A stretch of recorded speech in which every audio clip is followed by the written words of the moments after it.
আসসালামু আলাইকুম ভিউয়ার্স, আশা করি সকলেই ভালো আছেন। মার্কেট আজকেও ঘুরাইতে পারে নাই, অর্থাৎ কয়েকবার চেষ্টা করলেও শেষমেশ প্রায় 23 পয়েন্টের মতো মাইনাসেই ক্লোজ হয়েছে।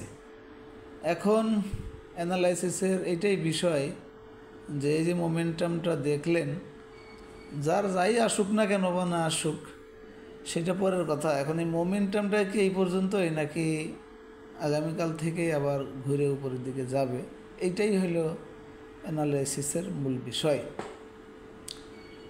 তো আগামীকালকেই এক রকমের লাস্ট ডে ঘোরার। আবার এটাও মনে রাখতে হবে, আগামীকাল একটা যে কোনো রকমের সবুজ ক্যান্ডেল হইলেই যে ঘুরে গেল এটা বলাটাও দুষ্কর, যতক্ষণ না পর্যন্ত গতকালকের হাই, এটা গতকালকেও বলা হয়েছে, গতকালকের ক্যান্ডেলের হাই 5416 ব্রেকআউট করতে না পারবে ততক্ষণ পর্যন্ত কিন্তু এই মোমেন্টামটা, এই বাড়াটা বা এই র্যালিটাও বলতে পারেন কন্টিনিউ করবে, এটা বলা যাবে না। এই কারেকশনটা ছিল কি না, নাকি আবার মানে কমা শুরু, যেটা আমাদের সবসময় আতঙ্ক কাজ করে আমাদের বাংলাদেশের মার্কেটে। তো এটাই যদি 416 ব্রেকআউট করতে পারে তাহলে বুঝতে হবে যে না, এই মোমেন্টে আমরা আরও কন্টিনিউ করবে, আরও উপরের দিকে যাবে। আর যদি টাচ করেও বা কালকে সবুজ ক্যান্ডেলের পরে ব্রেকআউট না হয়ে থাকে, আবার আগামী দিন নিচে যায় কালকের পরে আর কি, তাহলে কিন্তু আবার পড়ে যাবে। এই জন্য 416 ব্রেকআউট করতেই হবে, তাহলে বোঝা যাবে যে না, ঠিক আছে, উপরের দিকে যাবে।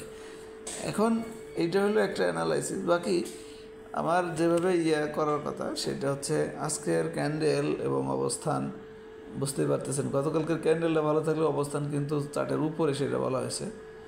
তো আজকে তো ক্রুশিয়াল জায়গায়, হ্যাঁ, তো ক্যান্ডেল তো ভালো না, পজিশন তো চার্টের উপরেই, সেটা তো অবশ্যই ঠিক আছে।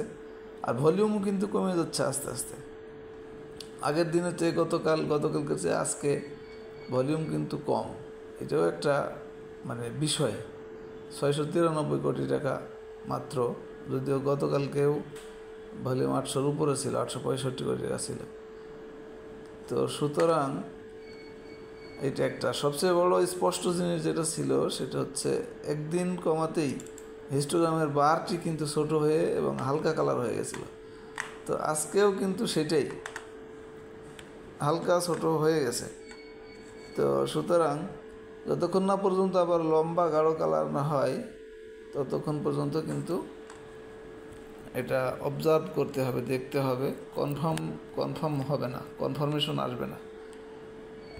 আর রেজিস্ট্যান্সে ঠিকই তো কারেকশনটা হইতেছে, এটা আপনারা জানেন। হাইয়ে ধরলে, একবারে হাইয়ে ধরলে, এই যে এই ক্যান্ডেল আর আগেই 6 নভেম্বর 2024 যে হাই ছিল 411, এবার গেছে 416। তো সুতরাং একই এই রেজিস্ট্যান্সটাতেই ব্রেকআউট না হয়েই এইখানেই কারেকশনটা হইতেছে গতকাল আর আজ। তো ওই রেজিস্ট্যান্সটাও তাহলে ব্রেকআউট হয়ে যাবে এখন 416, যেটা 411 একই কথা, তখন কিন্তু আবার রেজিস্ট্যান্স অনেক পরে।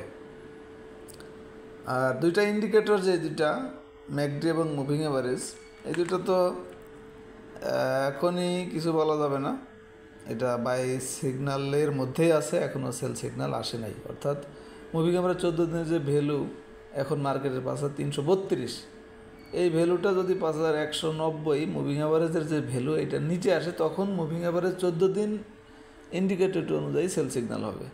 ঠিক আছে, কীভাবে ম্যাকডিও ব্লু রেখাটা এখনও উপরে আছে, যদি অরেঞ্জ রেখা নিচে আসে তখন এইটা অনুযায়ী সেল সিগন্যাল হবে, মানে ইন্ডিকেটরটা অনুযায়ী। আশা করি বুঝতে পেরেছেন। এখন এর মধ্যেও আমাদের মার্কেট তো এরকমই, এর মধ্যেও কিছু তো প্রফিট করা দরকার। এই জন্য জাস্ট আমি ইন্ডিকেটর, মানে যারা আমাদের লিস্টটা পান না, শর্ট লিস্টটা ট্রেড আওয়ারে, যাতে করে আপনার একটু হেল্প হয়, যতগুলো স্টকের মধ্যে আপনি কোনটা কিনতে পারেন, একটু চিন্তা ভাবনা করতে পারেন। তো এই জন্য কিন্তু আমাদের ভিআইপি মেম্বারশিপটা নিলে এই ফিচারটি ইউজ করতে পারবেন, এই লিস্টটা পাবেন। আমাদের অফারও চলতেছে, আপনারা জানেন, 2 বছরের প্যাকেজ, যেটা এটা 3600 টাকা রেগুলার প্রাইস, বাট এটা ম্যানুয়ালি 3000 টাকায় দেওয়া হচ্ছে, 600 টাকা ডিসকাউন্ট। তো আমি একটা রেজাল্ট প্রথমেই দেখাই, আজকে যেগুলি দেখানো হয়েছিল মানে লিস্টে আসছে বাই করার জন্য শর্ট লিস্ট, সেটা হলো এই 18টা স্টক এনগালফিং অনুযায়ী। আর বি ক্যাটাগরিজ থেকে এখানে অনেকগুলি আছে, আপনারা মেম্বারশিপ নিলে দেখতে পারবেন যে কোনো সময়। 15টা, এখানেও কিন্তু এটা শর্ট লিস্ট, এটা 15টা স্টকের, এটা হলো বি ক্যাটাগরিজ থেকে শুধু। আশা করি বুঝতে পেরেছেন মার্কেট অফার এবং সার্চ রেজাল্ট সম্পর্কে। ভালো থাকবেন সবাই, ধন্যবাদ, আসসালামু আলাইকুম।